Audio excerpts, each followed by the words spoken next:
ৰঙিয়াত এবছৰ উত্তাল প্ৰতিবাদ এবছৰ নেতৃত্বত কেইবাটাও জনজাতীয় সংগঠনৰ প্ৰতিবাদী সমদল গোৱালপাৰাৰ দুধনৈত দুজনকৈ জনজাতীয় মহিলাক ধৰ্ষণ কৰি এগৰাকীক হত্যা কৰা ঘটনাৰ উচিত তদন্তৰ দাবীত এই প্ৰতিবাদ মহিলাক ধৰ্ষণ আৰু হত্যা কৰা ঘটনাক ধৰ্ষণকাৰী কেইজনক ফাষ্ট ট্ৰেক আদালতত বিচাৰ কৰি ফাঁচীৰ দাবী তোলে প্ৰতিবাদকাৰীসকলে ৰঙিয়া নগৰৰ মূল পথসমূহত এনেদৰে শতাধিক প্ৰতিবাদকাৰীয়ে ধৰ্ষণ কাণ্ডত মৃত্যুক সাৱটি লোৱা মহিলাগৰাকীৰ পৰিয়ালক 20 লাখ টকাৰ ক্ষতিপূৰণ আৰু ধৰ্ষণ কাণ্ডৰ বলি হোৱা আনগৰাকী মহিলাক 5 লাখ টকাৰ ক্ষতিপূৰণ দিবলৈ প্ৰতিবাদকাৰীসকলে ৰাজ্য চৰকাৰক দাবী জনায়।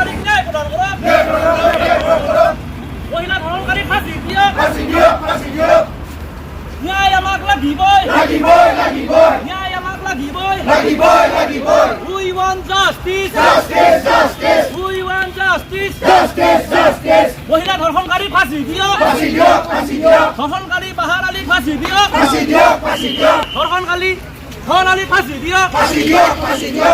আজি আমার রঙিয়ার মাঝমজিয়াত আমি রঙিয়া চারিটা সংগঠন আমুক ডিস্ট্রিক্ট এফসু আমুক ডিস্ট্রিক্ট এবিপিও রঙিয়া জিলা বড় সাহিত্য আর রঙিয়া কাগল সভ্যই যৌথভাৱে আমি ৰঙিয়াত এটা প্ৰতিবাদী সমদল লৈছো।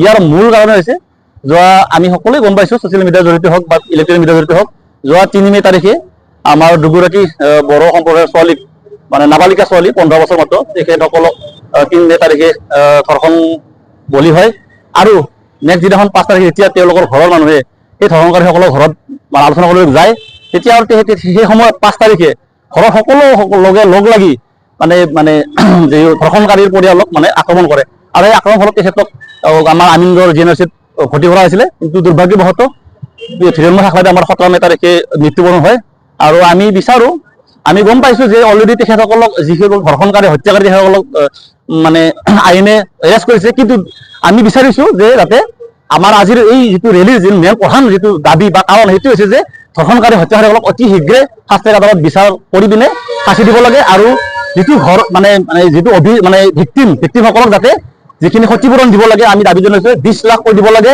আৰু আমি নট অনলি মানে যিটো গোৱালপাৰা দুধনৈ আমাৰ ৰঙিয়াতো সেনেকুৱা বহুত হয়তো মুখাবিন্দা ভদ্ৰলোক ধৰ্ষণকাৰী বা হত্যাকাৰী লোকে আছে।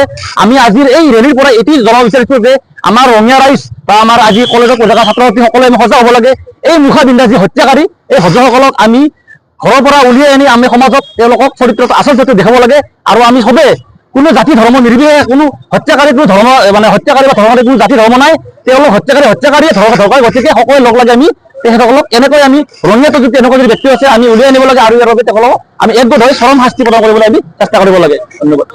আজি আমি ৰঙিয়াৰ মাজমজিয়াত আমি এটা শোভাযাত্ৰা ওলাইছো। এই শোভাযাত্ৰাটো হৈছে যোৱা 3 মেত আমাৰ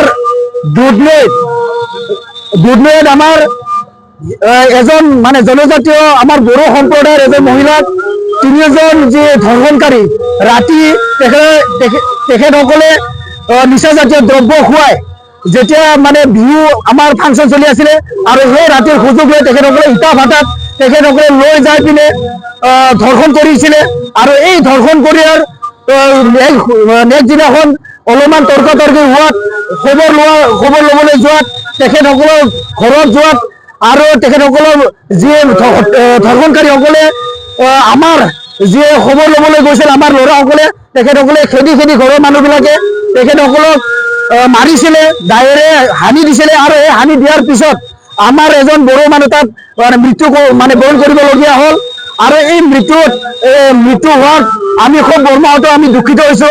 আমাৰ জনজাতীয় মহিলাসকল সুৰক্ষিত নহয় ইমান এটা ষ্ট্ৰং চৰকাৰ আমাৰ বিজেপি চৰকাৰ এনডিএ চৰকাৰ থকাৰ পিছতো মহিলাৰ ওপৰত অন্যায় অত্যাচাৰ আৰু ধৰ্ষণকাৰী চলি আছে। এই ধৰ্ষণকাৰীৰ ওপৰত ৰোধ কৰিব লাগিব। এই ধৰ্ষণকাৰীসকলক ফাষ্ট ট্ৰেক আদালত লৈ যাই পিনে একদম এক্সট্ৰিম ফাঁচি দিব লাগে আৰু যিসকল ব্যক্তিয়ে যি হিৰণ্য শাকলাৰীয়ে তাত মৃত্যুবৰণ কৰিবলগীয়া হ'ল তেখেতসকলৰ ঘৰত যাতে চৰকাৰে 50 লাখ টকা প্ৰদান কৰে আৰু যিজন মহিলাই ধৰ্ষণ হৈছে তেখেতৰ ঘৰত চৰকাৰে 5 লাখ টকা দেন তেখেতসকলে চৰকাৰসকলে অনুদান প্ৰদান কৰে তাকে মানে দাবী জনাইছো আৰু সোনকালে যি হত্যাকাৰী আৰু ধৰ্ষণকাৰী তেখেতসকলক ফাষ্ট ট্ৰেক আদালত লৈ যাই পিনে চৰম শাস্তি মানে ফাঁসি প্ৰদান কৰিবলৈ মই একমাত্ৰ হৈছে শাস্তি হৈছে এইটো ফাঁসি আৰু এই ফাঁসিটো চৰকাৰে অনতি পলমে এইটো যথাযথ ব্যৱস্থা কৰি পিনে এই কালপিতসকলক ধন আলি আৰু বাহাৰ আলি তেখেতসকলক যাতে শাস্তি মানে কি বোলে কি ন্যায় প্ৰদান কৰে ফাঁসি দিয়ে তাৰ মানে মই দাবী জনাল চৰকাৰৰ ওপৰত এইখিনিয়ে